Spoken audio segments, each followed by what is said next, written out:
Bizlere güç ver, kuvvet ver, irade ver. Onlara yardım edebilme iradesi ver ya Rabbi.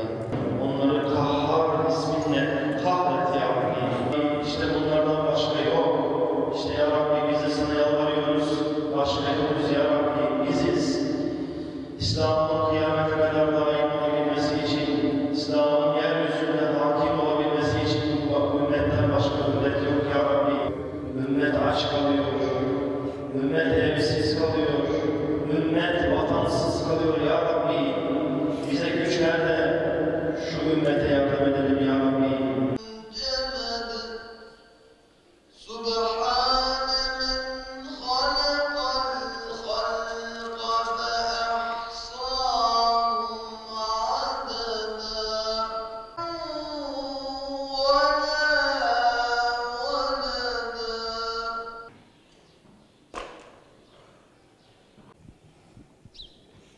Evet, biliyorsunuz komşumuz, dindaşımız, ırktaşımız Suriye'de katliam 6. yılı bitirdi, 7. yıla girdi.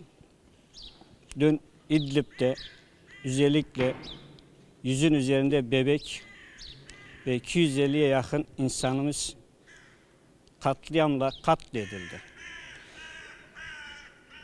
Zulümle katledildi ve bütün dünya buna seyirci. Bir kez daha canımız yandı. Bir kez daha vicdanımız ızdırap çekti.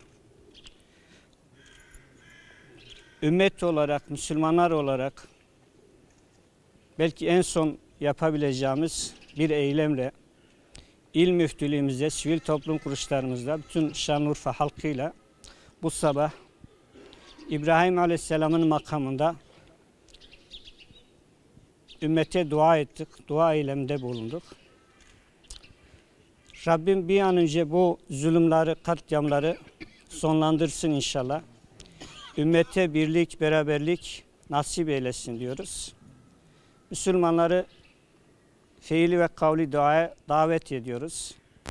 Rabbim bir kez daha bu acıları bize yaşatmasın diye diyoruz inşallah. Valla söyleyecek belki bir söz yok. Sözün bittiği yer artık. Bundan sonra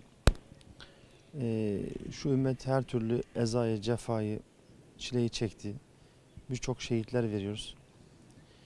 Hem kendi topraklarımızda veriyoruz. Hem komşu topraklarda veya daha uzak topraklarda masum çocukları veriyoruz.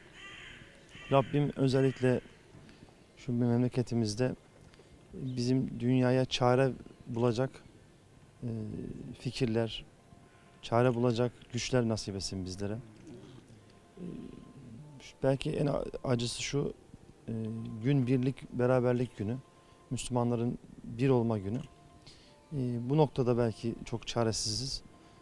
İnşallah şu topraklar ümmetin birliğini, beraberliğini sağlayacak gücü ve iradeyi inşallah sağlayacaktır.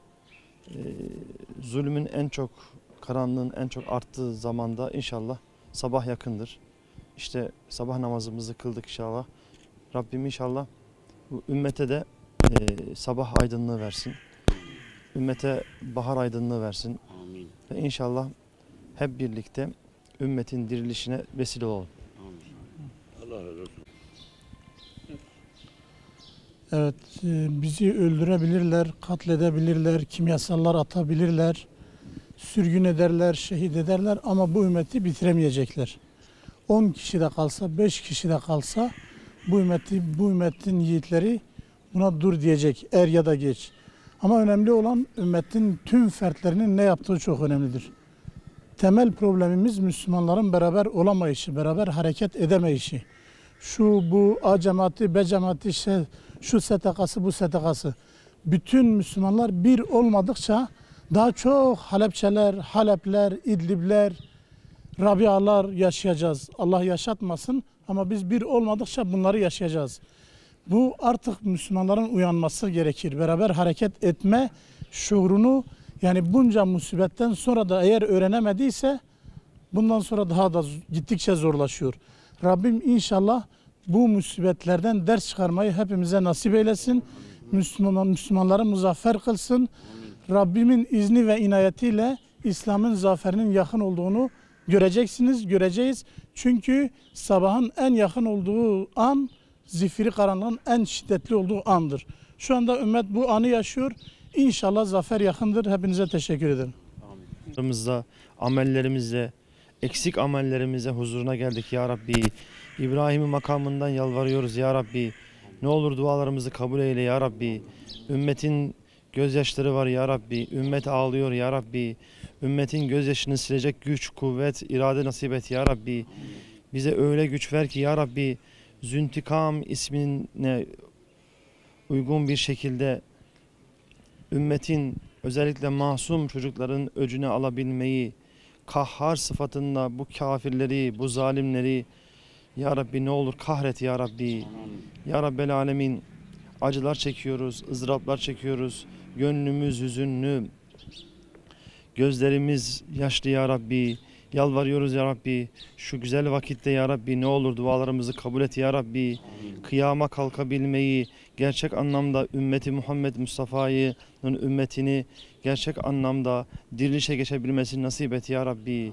Allahu Ekber! Tekbir! Allahu Ekber!